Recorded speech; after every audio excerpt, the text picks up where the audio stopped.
نحمده ونصلي ونسلم على رسوله الكريم اما بعد فاعوذ باللہ من الشیطان الرجیم بسم اللہ الرحمن الرحیم۔ معزز ناظرین اکرام، السلام علیکم ورحمۃ اللہ وبرکاتہ۔ میں ہوں سید مدثر شیرازی، آپ دیکھ رہے ہیں الضحیٰ ٹی وی چینل۔ آپ تمام حضرات کو خوش آمدید کہتا ہوں۔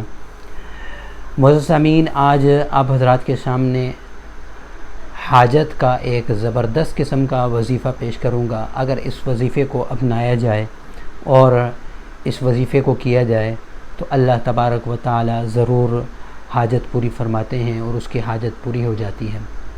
وظیفہ بہت زیادہ آسان ہے اور بہت ہی زبردست قسم کا وظیفہ ہے۔ وظیفہ شروع کرنے سے پہلے آپ سے درخواست ہے کہ اگر آپ نئے ساتھی ہیں اور ابھی تک آپ ہمارے چینل کے ساتھ منسلک نہیں ہوئے تو سب سے پہلے آپ ہمارے چینل کو سبسکرائب کر کے ہمارے ساتھ منسلک ہو جائیے اور اس کے ساتھ گھنٹی کے بٹن کو بھی دبائیے تاکہ ہر ویڈیو آپ تک آسانی کے ساتھ پہنچ جایا کرے۔ معزز دوستو، وظیفہ نہایت آسان ہے۔ سجدے میں جا کر، باوضو ہو کر سجدے میں جا کر 40 مرتبہ آیت کریمہ پڑھنی ہے، لا الہ الا انت سبحانک انی کنت من الظالمین۔ اس کے بعد اللہ کے حضور دعا مانگنی ہے۔ یقیناً اللہ تعالیٰ اس دعا کی برکت سے اور اس آیت کریمہ کی برکت سے آپ کی حاجت کو پورا فرمائیں گے۔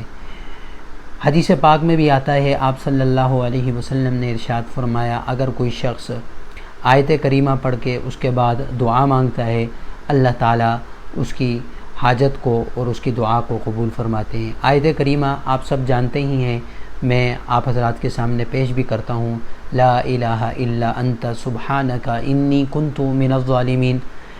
اس کا ترجمہ ہے، اللہ کے سوا کوئی عبادت کے لائق نہیں، سبحانک اے اللہ تو پاک ہے، انی کنت من الظالمین بے شک میں ہی ظالموں میں سے ہوں۔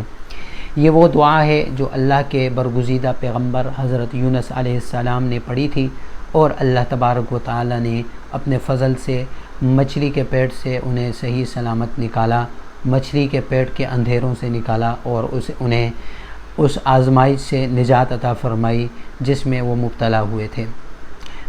قصہ بڑا لمبا ہے، ضرور اس وظیفے کو آپ اپنائیے اور یہ حاجت کے لیے بہت ہی زبردست قسم کا وظیفہ ہے۔ اللہ تعالیٰ تمام مسلمانوں کی جائز حاجات کو پورا فرمائے۔ وآخر دعوانا ان الحمد للہ رب العالمین۔